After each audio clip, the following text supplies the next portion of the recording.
Hey guys, Aaron Farmer here with My Sugar Free Journey.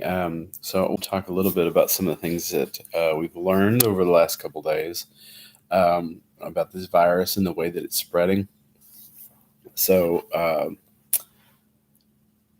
I think many of you may have seen the little clip that came off of Fox News the other day, where a doctor was talking about the very, very, very strong correlation between diabetes and pre-diabetes with having to be hospitalized for this virus. So here's a few statistics. In a New York City hospital, 22 of 23 non-severe and 14 of 15 severe COVID-19 patients are diabetic. So think about that ratio. 22 of 23 of non-severe, 14 of 15 of severe, all of them pre-diabetic, diabetic. What that means is they have high blood sugar. In Holland, 80% of COVID-19 patients in the ICU are overweight. We know that chronically elevated blood sugar causes obesity. In the UK and Italy, 99% of deaths in patients are patients with more than two risk factors, such as obesity, high blood pressure, diabetes, pretty much the constellation of diseases that you get with chronically elevated blood sugar. That's the biggest risk factor behind behind the things that you do to damage your lungs. Those are the biggest risk factors for COVID-19. Of course, obviously the other the other risk factors are things like a history of smoking, things that are affecting your lungs. Living in a place that has very bad air pollution like China. So this concerns me a great deal because if you were to manufacture a virus, and I'm not saying this virus is manufactured, but if you were to make a virus that is specifically designed to do the most amount of harm to Americans, you would have it disproportionately affect people who are obese and who have diabetes and prediabetes. Because as you look around at most Americans, only 17% of Americans are metabolically healthy. That's a terrible number. 17% of Americans are metabolically healthy. So 17% of Americans don't have high blood pressure, don't have diabetes or prediabetes, don't have obesity, don't have the extra fat around their midsection. These are some of the biggest risk factors that we're going to see. And when the story of this virus is finally written, and we're able to go back and look and do the M&M reports um, on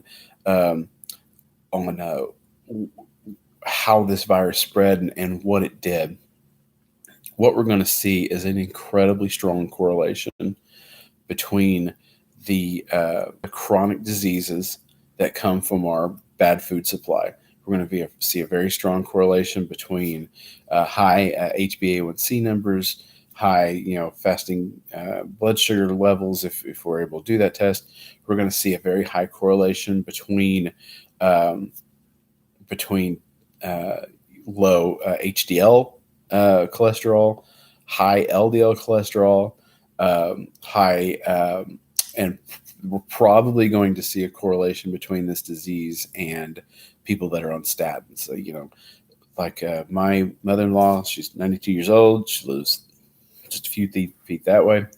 Um, you know, we're having her eat a lot more fatty meat. We want her to eat a lot more fatty meat because we want her cholesterol levels to be high, because we know that having low blood sugar and high levels of blood cholesterol are both correlated with being able to fight off disease and being able to survive this really tricky time right now.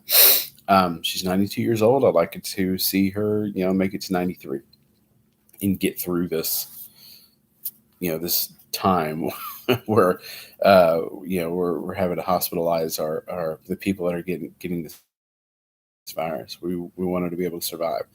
So So, oh, Manny said, totally agree with you. Oh, thank you. You're the first comment I've ever gotten on one of these when I do it live. Thanks, Manny. I appreciate it. But this is so key. So let's talk about some easy ways that you can, and this is what I'm doing personally. I am doing everything that I can do to tank my blood sugar. I want my blood sugar to be as low as it possibly can. Number one, you can fast. I do a 3-day fast every week. I've done it since this COVID-19 thing started. It was a little difficult the first week, but second week was no big deal. It's something that I'll start my next one on Tuesday.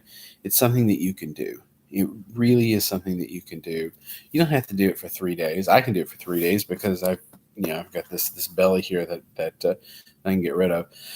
But you don't have to do it for 3 days if you don't want to. You can, if you just maybe go down to one meal a day, or maybe you go to doing 16 hours between meals, or maybe you just fast every other day, something.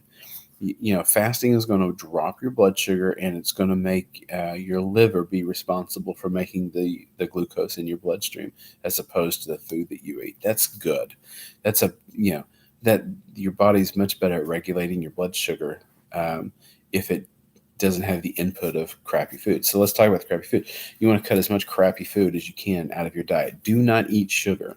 Do not eat grains, especially processed grains. Do not eat starches like potatoes and things like that. Anything that's going to raise your blood sugar, especially right now, pardon me, especially right now, you don't want to eat that. You want to keep your blood sugar as low as it can possibly get. I would also stay away from polyunsaturated fats. They don't do anything to raise your blood sugar, but the effect that they have on your cholesterol is not good. So no polyunsaturated fats, obviously no trans fats. The majority of your diet should be saturated fat and protein. That's basically what you want to eat. You want to eat fat and protein, mostly saturated and a little bit of monounsaturated fat and protein. So eat lots of beef, eat lots of chicken, eat lots of fish, um, eat lots of pork. And if you want to eat whole vegetables, eat whole vegetables. If you want to eat some full fat dairy, you can do that too. But you don't want to eat food that's going to raise your blood sugar. And then the other thing doesn't have anything to do with blood, but as more data is coming out, it would seem that we would all benefit, because the main way that this virus transmits is when people cough and it's in the air, these droplets of water, or sneeze or whatever, and then it lands on your hands, and then you touch your face and you get the virus goes in your mucous membranes, your mouth, your eyes, whatever, and that's how you get the disease.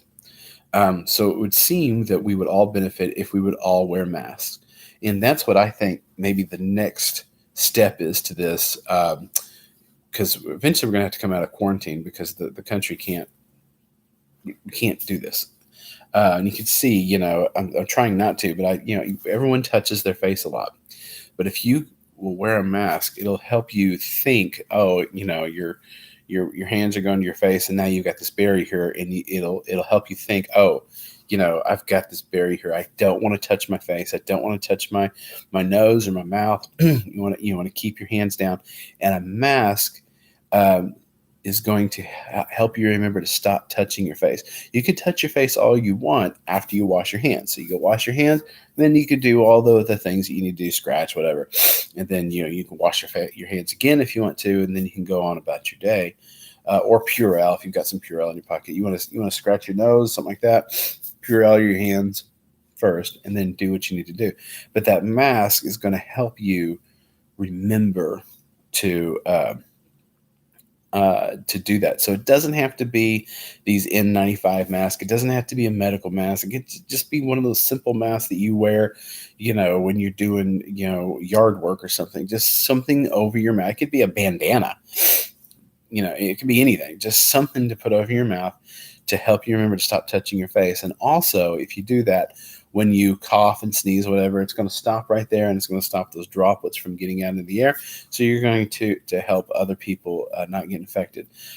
There's a very strong correlation between these countries that are doing a better job about controlling the spread of the disease, and people communities that where healthy people are wearing masks. We tend to think if somebody's got a mask, oh, they've got a disease. No, somebody's got a mask right now. If somebody's wearing a mask, they don't want to get the virus, and that's how we should be thinking. And I really think maybe the next step is if you're outside of your house, you're wearing a mask. And so you need to go to work. You need to go do all the things you need to do. You're a first responder. You're like someone like me who I have to. My job requires me to leave the house every day, and I can't not do it.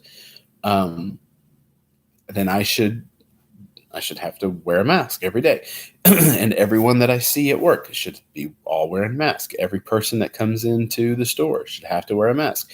If you're outside of the house, you wear a mask. And so the police in my area are already pulling people over because we're under quarantine. They're already pulling people over and asking, where are you going? What are you doing? Are you, what do you call it? An essential person that, needs to be out. Well, the police shouldn't have to do that. But if you make it so, hey, if you're outside of the house, you have to wear a mask, the police can see at a distance. And it doesn't matter if you're an essential person.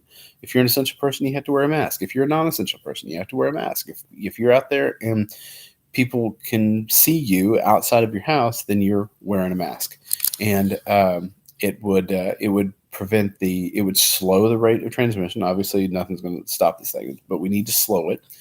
It would slow the rate of transmission, and it would it would help people. It would help us all,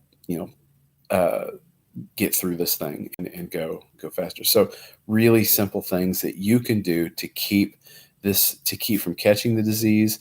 If you do catch the disease, to keep it from being a really, really bad event. Drop your blood sugar, raise your cholesterol, wear a mask. And those three things, I think, are going to, when this is all said and done, those are all going to correlate very strongly with healthy people, with healthy communities. And that's what we want. All right, guys, you guys stay safe out there. I appreciate you watching. And Manny, I appreciate you having something to say. Thank you guys very much. We'll talk to you later. Bye-bye.